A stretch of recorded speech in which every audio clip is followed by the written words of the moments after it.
ফের আবর্জনা নিয়ে গোলমাল হাওড়ায়। বেলগাছিয়ার ভাগাড়ে ময়লা ফেলতে নিষেধ করেছেন পুরমন্ত্রী ফিরহাদ হাকিম। নতুন করে কোথায় আবর্জনা ফেলা হবে সেই স্থানও নির্বাচন করে দিয়েছে প্রশাসন।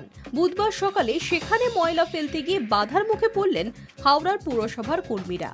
দীর্ঘক্ষণ ধরে দাঁড়িয়ে থেকেও ফিরে যেতে হলো 20টিরও বেশি জঞ্জাল বোঝাই গাড়িকে। স্থানীয় বাসিন্দাদের একটাই দাবি, এই এলাকায় জঞ্জাল ফেলা যাবে না। মঙ্গলবারই পুরমন্ত্রী নির্দেশ দিয়েছিলেন বেলগাছিয়ার ভাগাড়ে আর আবর্জনা না ফেলে হাওড়া পৌরসভার 47 নম্বর ওয়ার্ডে পুলিশ একাডেমি ও হিন্দি বিশ্ববিদ্যালয় ফুটবল একাডেমির পাশে সুয়ারেজ ট্রিটমেন্ট প্ল্যান্টের ফাঁকা জমিতেই মাস দেড়েকের জন্য জঞ্জাল ফেলা হোক।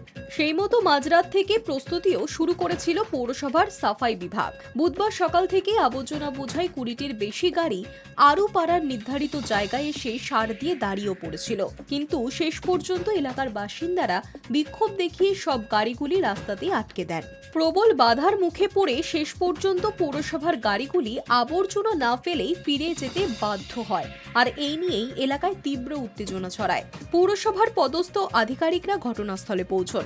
স্থানীয় বাসিন্দাদের অভিযোগ, যে জমিতে আবর্জনা ফেলার ব্যবস্থা করা হয়েছে সেখানে বয়স্ক মানুষজন প্রাতঃভ্রমণ করতে আসেন, ফলে এই এলাকায় জঞ্জাল ফেললে সমস্যা হবে, তাদের স্বাস্থ্যের অবনতি হবে। হাওড়ার প্রাত্যহিক কয়েক টন আবর্জনা কোথায় ফেলা হবে তা নিয়ে এখন ধোঁয়াশা তৈরি হয়েছে।